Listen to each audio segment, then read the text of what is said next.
Good morning students. Kirtidas Mundra Bal Bharati माध्यमिक विद्यालय की ऑनलाइन क्लास में आपका स्वागत है। आज हम क्लास 6 हिंदी विषय के अंतर्गत पार्ट 2 के बचपन के प्रश्न उत्तर देखेंगे।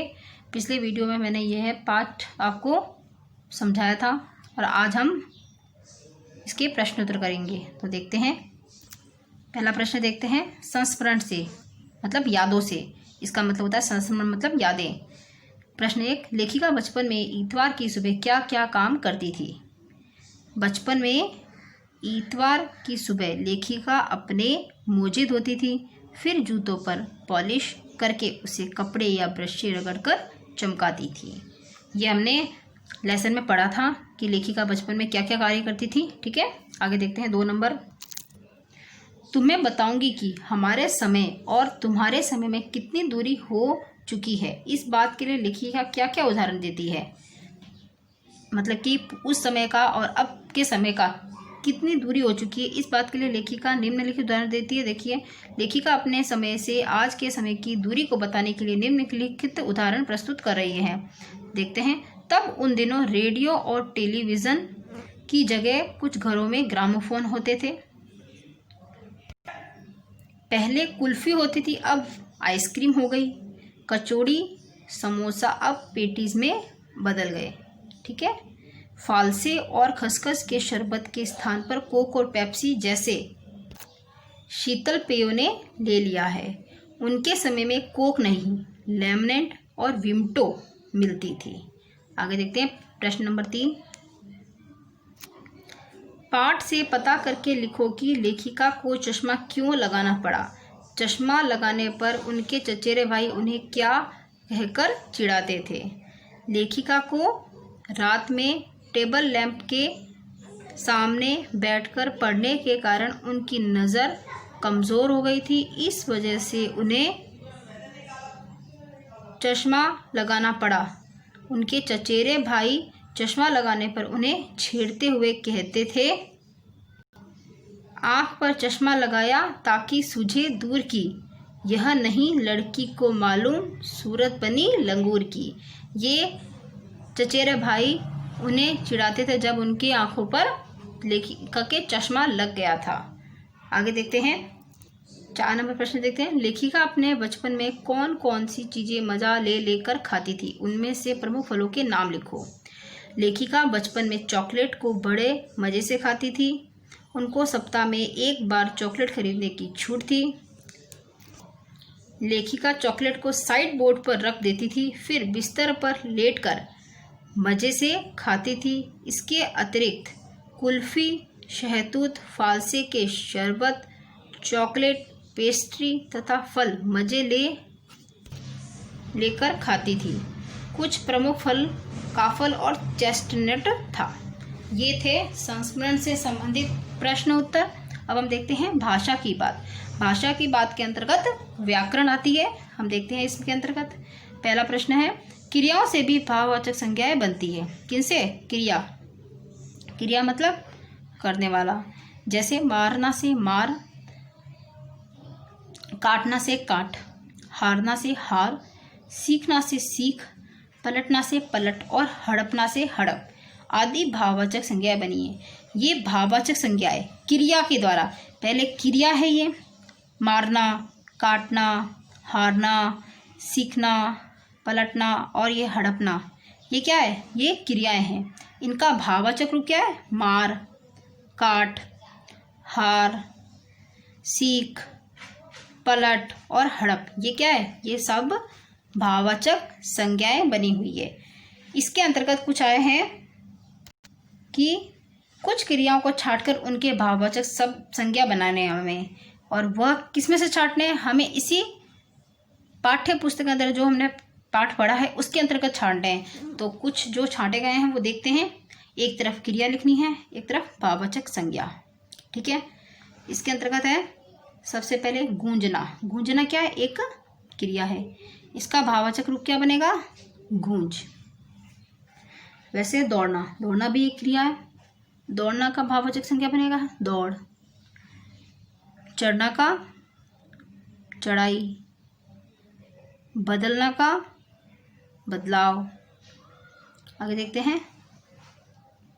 उभार का उभरना, चाल क्रिया है, चलन भाववाचक संज्ञा है, उभार उभरना। तो ये क्रिया से भाववाचक संज्ञा किस प्रकार बनती है उसके बारे में बताया गया है। प्रश्न नंबर 2 देखते हैं। 4 दिन कुछ व्यक्ति 1 लीटर दूध आदि शब्दों के प्रयोग पर ध्यान दो। किस पे? 4 दिन कुछ व्यक्ति 1 लीटर दूध। इन शब्दों पे ध्यान देने से इसमें क्या क्या शब्द निकलते हैं? 4, कुछ और 1 लीटर। ये शब्द क्या है? ये शब्द संख्या या परिमाण का आभास होता है। इनसे क्या होता है?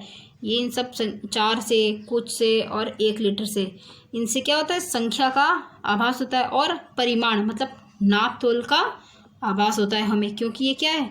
ये संख्या भाववाचक विशेषण है।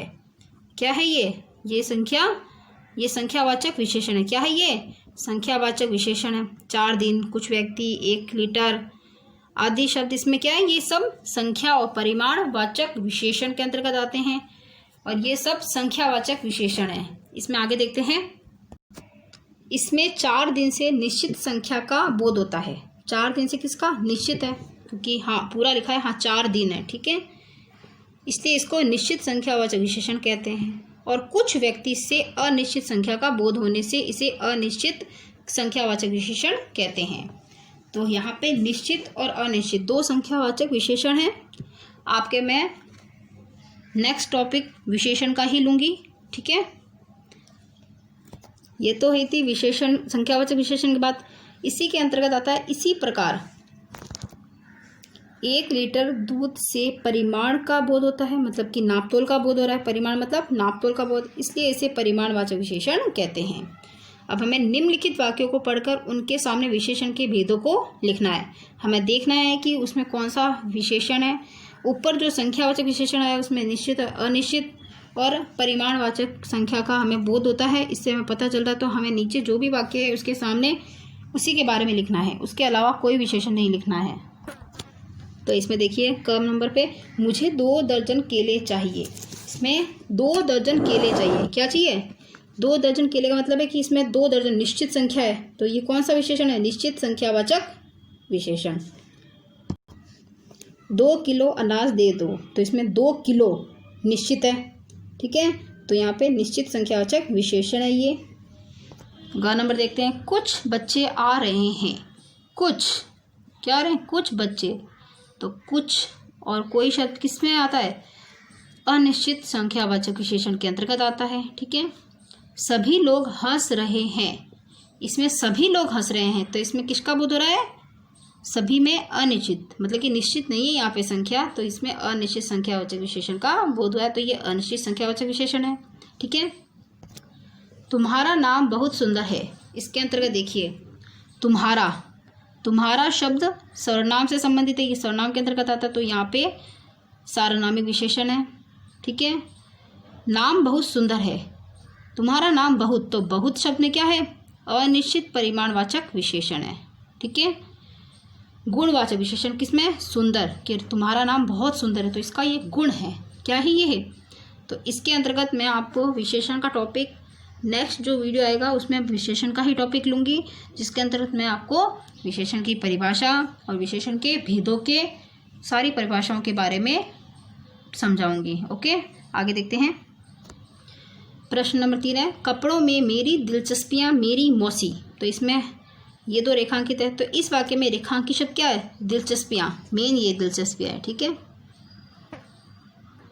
और मौसी, इनकी क्या है? इनकी विशेषताएं बता रहे हैं। क्या है? दिलचस्पियाँ मतलब मेरी, मौसी मतलब मेरी, तो यहाँ पे किसकी विशेषता बता रहे हैं? इन दोनों की संज्ञाओं की विशेषताएं बता रहे हैं, इसलिए ये क्या है? सार्वनामिक विशेषण है। क्या है ये? सार्वनामिक विशेषण है ये, ठीक है।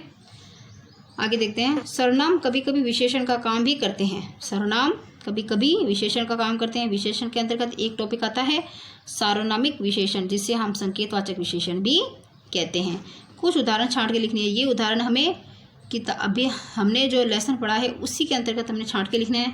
तो यहाँ पे हमने लिखे हैं, देखिए कुछ हम बच्चे इतवार की सुबह इसी में लगते हैं। तो इसमें बच्चे इतवार की सुबह इसी में लगते हैं, ये क्या है इनका हम किसके अंतर्गत आ गया है? सर्वनाम में। तो ये सार्वनामिक विशेषण है। ठीक है। उन दिनों कुछ घरों में ग्रामोफोन थे।